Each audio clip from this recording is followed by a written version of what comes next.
The Castle of Love. Chapter 1. 1857. The Star of India was sailing towards the coast of England. Hugo, Earl of Ruven, stood alone on deck. He was enjoying the sound of the sails flapping in the breeze and the fresh, salty air. His cabin was comfortable, but very small. In sultry weather such as they had been having for the last few days, it became unbearably stuffy. The sea breeze ruffled his thick black hair. Other passengers strolling along the deck, especially the ladies, turned to look at him as they passed. He was a very handsome man, tall and lean. His strong features were dark from his 10 years in India. He had been an officer there with the 9th Regiment of Foot. Now he was sailing home to England. The ladies longed to chat with him, but they had learned that the Earl liked to keep himself to himself. He had spoken to hardly anyone during their entire voyage, taking his meals in his cabin, and only venturing on deck when there were few other passengers about. Only his valet had been allowed to attend him.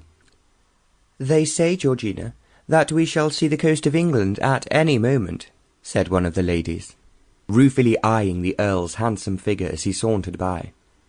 "That may be, Letitia," replied her friend, "but let us hope the weather holds. I do not like the look of those dark clouds." Letitia lingered a moment, and then turned back to the Earl. She was feeling a little more intrepid than usual today. "Do you think, sir, there will be a storm before we reach England?" she asked. The Earl did not even turn. He disliked the artificial tone of her voice. He had known so many ladies like her in India, officers' wives, whose chief source of entertainment was gossip.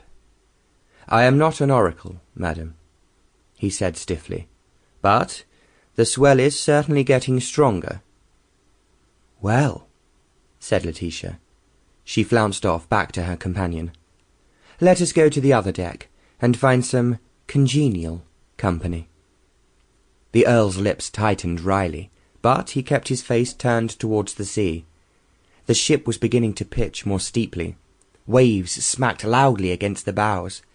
He wondered if there would indeed be a storm before they reached England. He leaned over the handrail and sighed. His arrival in England would be a lonely one.